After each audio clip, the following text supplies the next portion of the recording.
Who is Kibo great against? Kibo is a dangerous hero both in shadow form and during ordinary fight. Even if her amount of health is not huge, her damage is massive in every situation. So it's better to fight without mistakes, and if you do everything right, you will be rewarded with an easy win. Thanks to her powerful shadow form, Kibo can fight very effectively against Ironclad and Yuka. And her attack and movement speed allows her to be successful in fights with Jet and Jack Bulwark.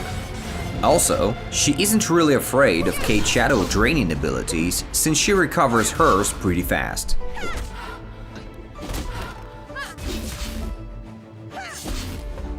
Let's talk about Kibo's moveset. Kibo's attacks are simple and effective. Their main advantage is speed. Thanks to her dashes, Kibo can attack quickly and on the long range. So she can make a successful hit without any risk. Kibo's special move is also quite interesting. This attack helps you to close the distance really fast.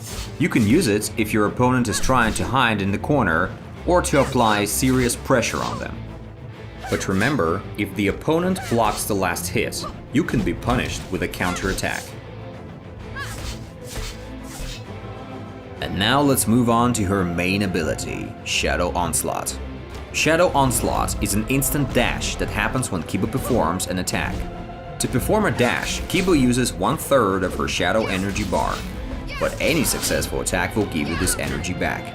Main strategy is to use Shadow Onslaught to gather Shadow Energy and then activate your Shadow ability.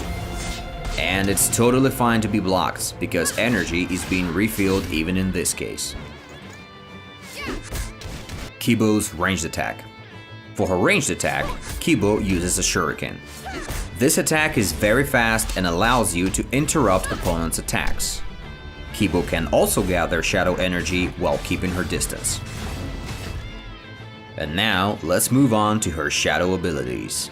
By default, Kibo has one shadow ability, the 1000 Cuts. This shadow ability is extremely dangerous. It can deal a ton of damage and has quite a good range. With talents, you can unlock the second shadow ability, Sudden Trick, which can give you more options to trick the opponent. But since Kibo's shadow form doesn't last for long enough, you can use only one ability, so choose it wisely. So let's talk about her weaknesses. Kibo's success requires the right moment. So her weakness is the lack of such moments. A particular threat to Kibo are Marcus and Felcher, who can block the use of shadow abilities. And same issues you have with heroes with long-range weapons, or someone like Lin, who attacks on the same range as Kibo, but a bit faster. A few closing thoughts. Kibo can finish every match quickly and very easily, but unfortunately not always as a winner. So you need to read the opponents and use his mistakes to counterattack. And right after that, finish the match with your shadow ability. And yes, we definitely recommend you to use Kibo as one of the greatest ways to understand the game basics. Welcome to the arena!